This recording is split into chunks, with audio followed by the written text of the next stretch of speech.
मित्रों, इस वक्त मैं मुख्य चिकित्सा अधिकारी अयोध्या जनपद अयोध्या के कार्यालय के सामने मौजूद हूं।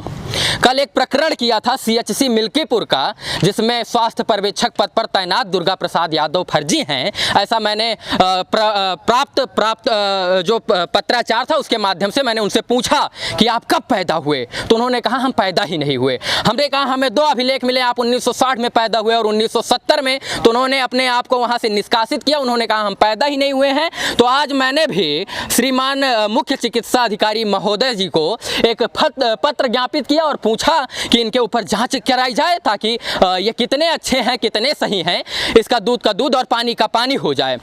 मैं आज 12/10/2021 को सीएमओ यानी मुख्य चिकित्सा अधिकारी के कार्यालय के बाहर खड़ा होकर मैं अपील कर रहा हूं आज मुख्य चिकित्सा अधिकारी से कि श्रीमान, ऐसे लोगों के ऊपर जांच होनी चाहिए। अगर ये सिस्टम के लिए और सरकार के लिए दीमक है, भ्रष्टाचारी हैं, तो इनका निष्कासन होना चाहिए। सबसे बड़ी बात यह है कि इतनी बड़ी अनियमितता हुई कैसे, ये भी जांच का विषय है। अगर 60 साल इनकी उम्र पूरा हो गई है तो ये सेवानिवृत्त क्यों नहीं हुए, ये भी जांच का विषय है। ये राजस्व क्षति है महोदय, राजस्व क्षति की आपूर्ति भी करना पड़ेगा इनको। ये जांच में सब कुछ सामने होगा और हमें आज यहाँ से दिलासा और ढांढस बंधाया गया कि इस प्रकरण में सीएमओ साहब जांच कमेटी बिठाएंगे और जांच करेंगे। मैंने एक पत्र उनको सौंपा जिसमें 25 पन्नों की फाइल, जूम करके दिखाइए, 25 पन्नों की फाइल सीएमओ साहब को दी और उन्होंने कहा कि इस विषय को हम जांच में रखेंगे और जांच कमेटी बिठाकर इस मामले को हम संज्ञान में लेंगे और जांच करवाएंगे। 12/10/2021 को सीएमओ ऑफिस में मैंने पत्र को प्राप्त करवाया और इस पत्र में जो है ये देखिए प्रमाणित करके हमें दिया गया है। कल का वीडियो आपने देखा होगा तो आपको पता होगा कि कैसे लोग भ्रष्टाचारी हैं, कैसे दीमक की तरह सरकार को बेइज्जत करने का काम करते हैं। ऐसे लोगों को कौन सजा देगा हमें नहीं पता। आप जनता हैं, जनार्दन, सब कुछ समझते हैं, लेकिन बोलते नहीं हैं। आप बोलेंगे ना इस सिस्टम पर तो लोग आपके साथ खड़े होंगे।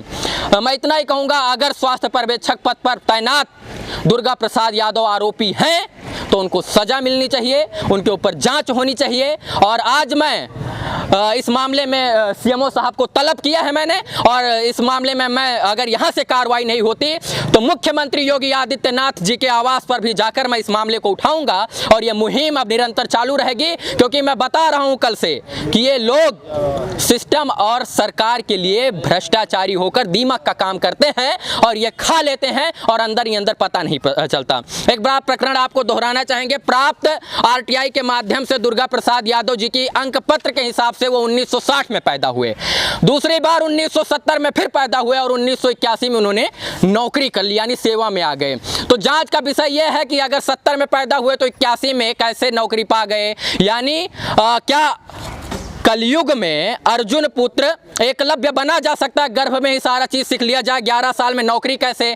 अगर 1960 में पैदा हुए तो अब तक सेवानिवृत्त कैसे नहीं हुए? ये सब जांच का विषय है। अगर उनका स्थानांतरण हमीरपुर और गोरखपुर से हुआ तो गोरखपुर और हमीरपुर के सीएमओ ने ये क्यों कहा कि ऐसे आदमियों का, ऐसे सेवा में रहे इन लोगों का कोई भी बायोडाटा हमारे पास नहीं है, ना ही हमने इनको कोई वेतन आहरित किया है। मैं कैसे बोल रहा हूँ, ये साक्ष्य है मेरे पास, प्रमाण है। और कहते हैं प्रत्यक्षम किम प्रमाणम, तो प्रत्यक्ष है तो प्रमाण की आवश्यकता नहीं है, लेकिन उनके ऊपर जांच होना चाहिए और इस मामले को जो है अच्छी तरीके से देखना चाहिए। मुझे भरोसा है सीएमओ साहब पर कि हमारे जिले के जो ईमानदार लोग हैं, ये सीएमओ साहब ये जांच करवाएंगे और इस प्रकरण में दूध का दूध और पानी का पानी होगा और इसमें त्वरित प्रभावी कार्यवाही होगी, नहीं तो ये लोग सिस्टम में घुसने का काम करेंगे। इसमें याचिकाकर्ता के रूप में, मुख्य याचिकाकर्ता के रूप में विपिन शुक्ला जी थे हमारे साथ, जिन्होंने इस प्रकरण को हमें बताया। और मैं दिल्ली से चलकर आया हूं, मैं दिल्ली से इसलिए चल के आया हूं कि इस मामले में दूध का दूध और पानी का पानी हो। क्या प्रकरण है एक बार बताएं, किसी ने अभी तक सुना है? कितना पत्र और किसको किसको पत्र दिए हैं आप? ये श्रीमान जिलाधिकारी, श्रीमान मुख्य चिकित्सा अधिकारी, अपर निदेशक अयोध्या, मुख्यमंत्री उत्तर प्रदेश और प्रमुख सचिव को हमने लेटर दिया है 2 बार, लेकिन कोई कार्यवाही इसमें अब तक हुई नहीं है। श्रीमान जी, क्या लगता है यहाँ से कार्रवाई होगी? अब देखिए, उम्मीद तो बंधाई गई है सीएमओ साहब की तरफ से कि हम जांच करवाएंगे। उम्मीदों पर ही दुनिया कायम है श्रीमान, और उम्मीद से ही बहुत कुछ हो सकता है। उम्मीदों पर खरा उतरने की पूरी कोशिश होगी चिकित्सा अधिकारी की तरफ से, और मुझे पता है कि इस मामले में संज्ञान लिया जाएगा और ऐसे भ्रष्ट अधिकारियों पर शिकंजा कसा जाएगा। कहते हैं भ्रष्टाचार मुक्त सरकार, ठीक है, भ्रष्टाचार मुक्त है, कितना है मुझे नहीं नहीं पता, लेकिन सरकारों का हम दोष नहीं दे सकते हैं। सरकारें कितना हो जाएंगे, सभी ईमानदार सभी बेईमान नहीं हो सकते हैं। मुख्यमंत्री जी ईमानदार हो सकते हैं, बेईमान नहीं हो सकते हैं, लेकिन उनके नीचे काम करने वाले तमाम लोग बेईमान हो सकते हैं। इस मामले की जांच होनी चाहिए, प्रभावी हस्तक्षेप होना चाहिए, त्वरित प्रभावी कार्रवाई होनी चाहिए। बहुत बहुत आभार इस वीडियो से जुड़े रहने के लिए। शुभकामना आप सभी दर्शकों को। धन्यवाद।